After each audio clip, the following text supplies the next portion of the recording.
né? A necessidade humana de criar os mitos. Você tem um povo primitivo diante de forças naturais,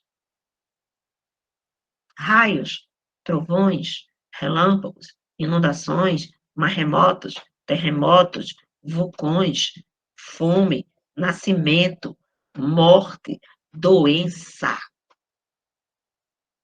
Isso para um povo que não tinha explicação nenhuma de como isso ocorria, era o quê? No mínimo aterrador. Então, o que é que o homem faz com isso?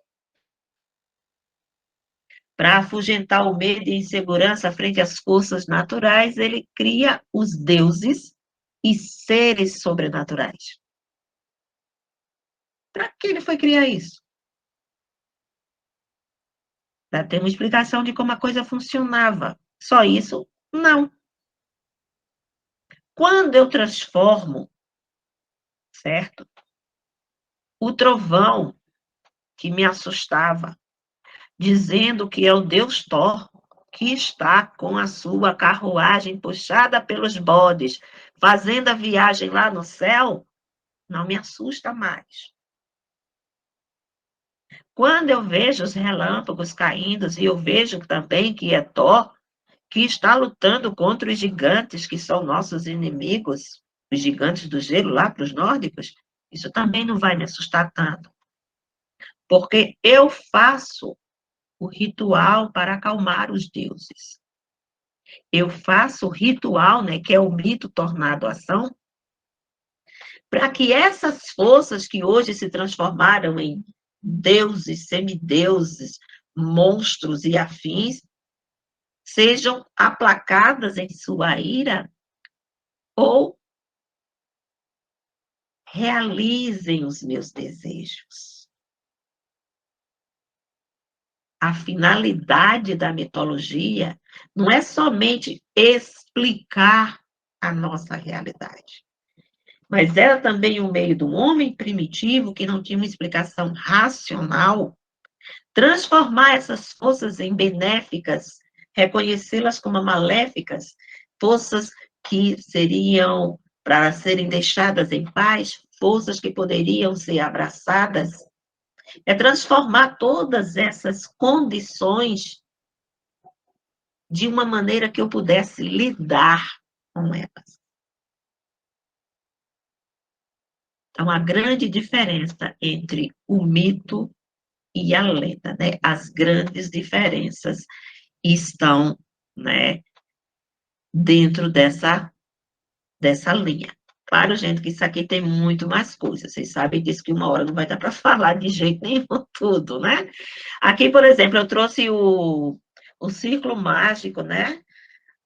Um quadro de William Walter Rose, onde uma mulher, possivelmente uma Wicca, né? Uma bruxa, uma mulher sábia, traça um círculo. Dentro da bruxaria moderna e da Wicca, o ciclo é uma forma de você se proteger de todas essas energias intrusas, energias negativas, energias doentias, energias maléficas. Aí você faz o quê? Transforma o mito no ritual. E aí você se sente protegido. Alguma pergunta, gente? Alguma colocação?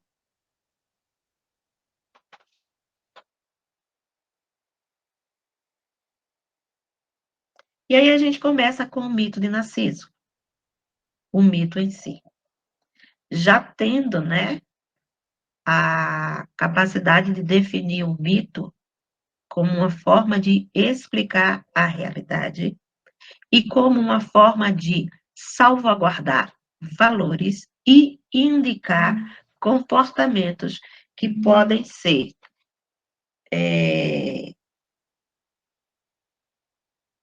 prejudiciais ou benéficos ao ser humano. Então, nós temos aqui os personagens, né? Narciso, o pai Céfiso, que era um rio, a mãe Liríope, que era uma ninfa, Tiresias, Eco, Nêmesis, Afrodites e Pausanias. Então, bora lá. Do casamento do rio com a ninfa, surge uma criatura linda, maravilhosa, perfeita, divina em esplendor. Era Narciso. A criança era tão linda, tão linda, tão linda, tão linda, que causou medo aos pais. Até porque qualquer qualidade em excesso poderia ser uma afronta aos deuses. Com medo, né, Liríope procurou Tiresias, que era um velho, né, um idoso cego, mas que tinha o dom de prever o futuro. E ela perguntou a Tiresias o seguinte, se o filho dela ia ter uma vida longa. E Tiresias disse sim, desde que ele nunca veja o seu próprio reflexo. Então, se o Narciso foi criado sem espelho, sem nada que pudesse refletir a sua beleza. E por onde ele passava, ele era amado, as pessoas se apaixonavam por ele, homens se apaixonavam por ele, mulheres se apaixonavam por eles, os deuses se apaixonavam por eles, as ninfas se apaixonavam por ele, porque ele era muito bonito. E entre essas ninfas existia uma chamada Eco. Eco vivia, né, no Olimpo e era uma ninfa que tinha o dom da conversação. Ela falava pelos cotovelos. E a conversa dela era interessante. E o que é que Zeus fazia? O grande pai, né? Ele ia para as farras dele namorar, mas ele tinha uma mulher hiper ciumenta chamada Hera, que ele tinha que ludibriar. Então ele pedia a Eco para ficar conversando com Hera enquanto ele dava a fugidinha dele com as outras ninfas. Só que Hera um dia descobriu isso e tirou de Eco o seu dom, dizendo que ela não falaria mais. A única coisa que ela poderia fazer é repetir as últimas palavras. E expulsou Eco do Olimpo. No bosque, Eco se deu com quem? Se deparou, triste já porque tinha saído do Olimpo, se deparou com Narciso e se apaixonou por ele. E ficou perseguindo, né? Escondida Narciso. Só que Narciso pressentiu, percebeu essa perseguição. E ele perguntava: quem está aí? E Eco só podia responder: aí, aí, aí. Quem é você? Você, você, você. E Narciso, já muito soberbo, muito cheio de si, né?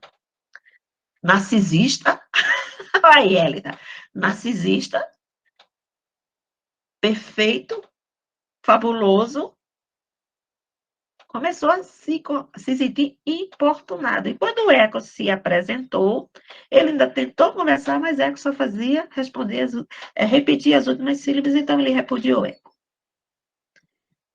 Eco entristecida, se colocou dentro de uma caverna, e lá a dor dela foi tão grande pela paixão por Narciso, porque não podia mais falar, que ela simplesmente se transformou numa pedra, mas a voz dela continuou a existir. Tanto que se você chegar numa caverna hoje e falar, ela vai repetir para você a mesma coisa. E aí você encontra, né, assim, uma paridade com a lenda, né? A história de Eco, porque se explica o Eco como a história da ninfa Eco. Mas, se você for a nível psicológico, dentro do mito de Narciso, Eco e Narciso têm pontos diferentes. Narciso se introjeta, Eco se expande. Narciso vai para dentro, Eco te procura. Aí já saiu da questão da lenda para ser uma questão de mitologia. E vamos deixar Eco lá, porque Narciso não estava nem aí para Eco, nem para ninguém. A pessoa mais importante do mundo era ele. Todos amavam Narciso. Todos faziam o que Narciso queria. Narciso era demais. Acontece que as irmãs de Eco não acharam isso.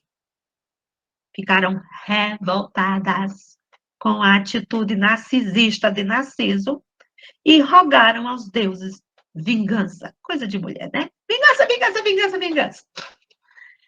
E aí surge Nêmesis, que era filha dos titãs e deusa da vingança. Gente, quantas vezes a gente já pensou em Nêmesis, né?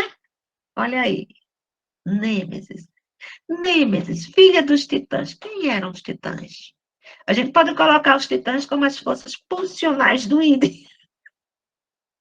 Né? Vibrantes, fortes, violentas, né? E primitivas. Eles foram os primeiros. Aí nós estamos dentro do mito. Aí o que foi que Nêmesis fez? Determinou que Narciso se apaixonaria por alguém que ele não ia ser correspondido. E certo dia, depois disso, ele sentiu sede e se debruçou sobre uma fonte. E aí, como está aí, né, a figurinha, ele viu a si mesmo. E o que foi que aconteceu? A maldição de Nêmesis recaiu sobre ele. Ele se apaixonou por aquele jovem. Só que ele tentava pegar aquele jovem e não conseguia. E o final dele é que ele permaneceu ali até que feneceu. É quando entra Afrodite e transforma Narciso em uma flor muito bela, mas de curta duração. Esse conto, né, esse mito, ele tem várias formas, né, de ser contado. Pausânias, que era um mitólogo, né, ele nasceu acho que uns 43 anos antes de Cristo, e ele escreveu, né, que o Narciso, ele tinha uma irmã gêmea, e aquilo que ele viu lá, que ele amava, mas que tinha falecido, o que ele viu na água era a própria irmã. Outros, né, dizem que ele também recebeu, né, outras pragas das pessoas ao quais ele não correspondeu ao amor oferecido. E aí a gente vai para a partezinha, né? Aqui, que é a interpretação e significado do mito de Narciso. Quem assiste a Netflix conhece esse personagem, não conhece? Lúcifer. Apaixonado por si mesmo, né? Altamente narcisista, depois a personagem vai mudando um pouco, mas altamente narcisista no início, né?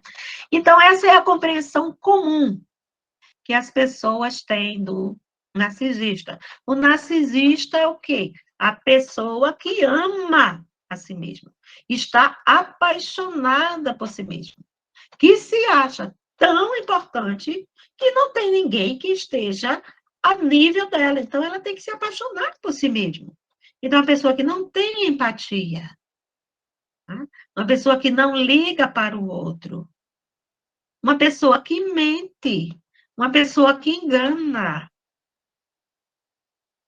mas, no fundo, uma pessoa que tem um ego tão frágil que necessita que o outro, né, diga que ele é bonito, diga que ele está certo, diga que ele é o 10.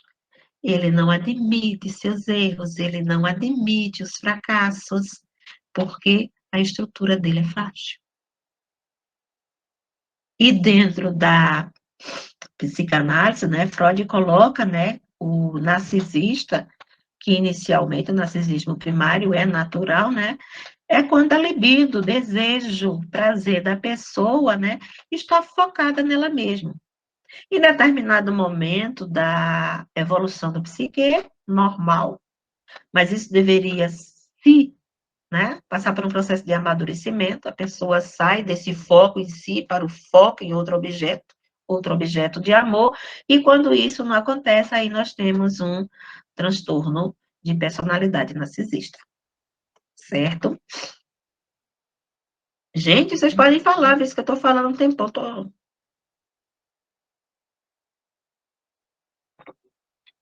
pessoal sabe que eu gosto de intervenção, gente. Eu não gosto de falar sozinho, não.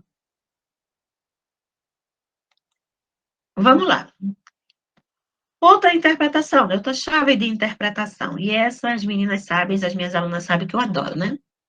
As crenças que espelhos e reflexos são portais para o mundo sobrenatural. Então, quando o Narciso olha para o reflexo, essa interpretação mais sobrenatural e mitológica, né? Coloca-o como vendo a própria sombra. Coloca como vendo um duplo. E um duplo em ocultismo, né, é uma pessoa igualzinha a você, porque também é você.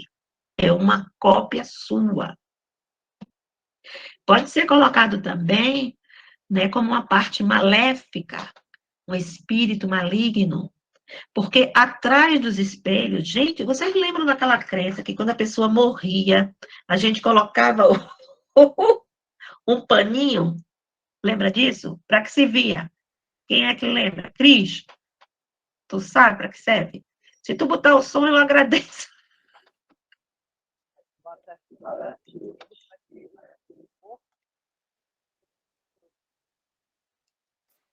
Tá me ouvindo?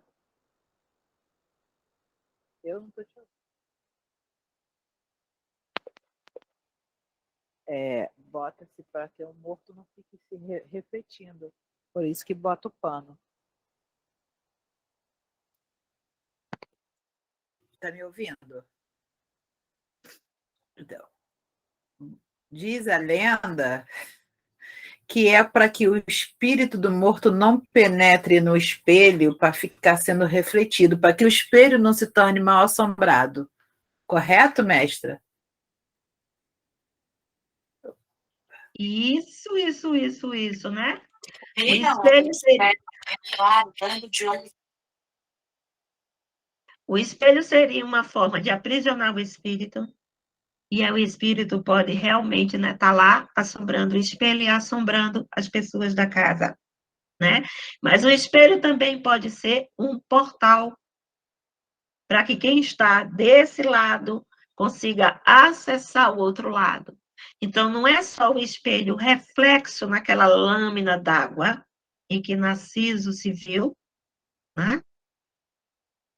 É esse espírito que pode nos assombrar.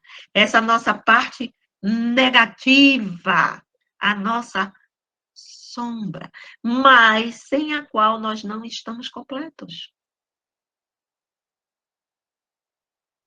Estaríamos completos sem o nosso id? Se ele é, né, a base da energia psíquica? Estaríamos completos sem todas aquelas coisas que inconscientemente nos movem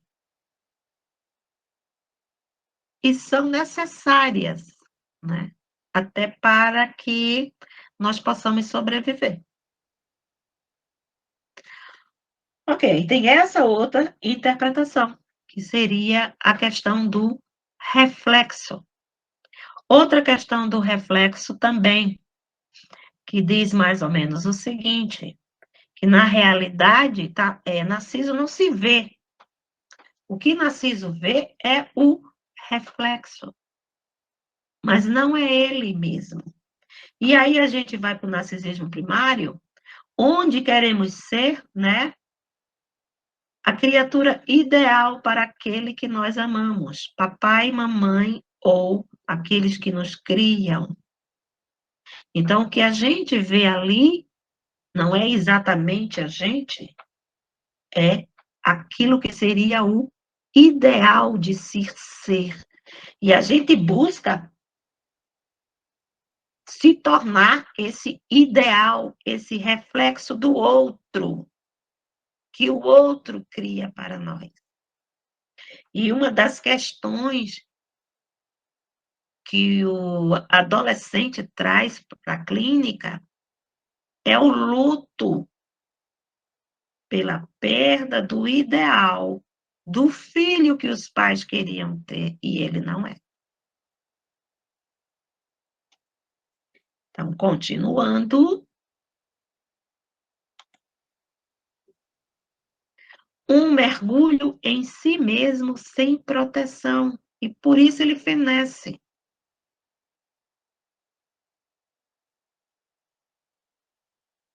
O autoconhecimento, né? A busca do conhecer-se, ela é sempre positiva, ela se dá sem problemas, ela pode causar dificuldades a quem a faz. Alguém quer responder para mim?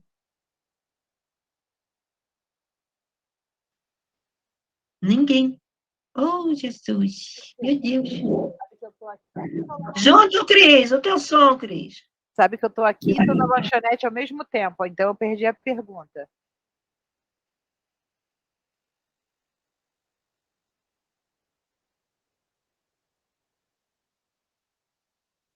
Nós todos estamos em busca do autoconhecimento ou do autorreconhecimento, né?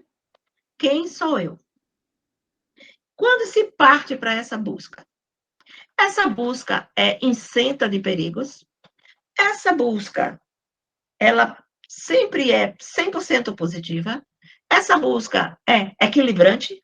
O que é que acontece quando a gente começa a trilhar o caminho do autoconhecimento? Quando a gente começa a ver os nossos cascões, as nossas sujeiras, né? Aquilo que o nosso superego odeia. Como é que a gente fica em relação a isso? Eu vou fazer na minha narrativa, né? Quando eu me olhei, dei esse mergulho para dentro de mim, é muito assustador, né? Primeiro leva um quê de loucura, porque é esse reconhecimento que você teima em não querer aceitar, né? E depois vai ficando mais leve, vai ficando mais sutil. E esse reconhecimento traz paz.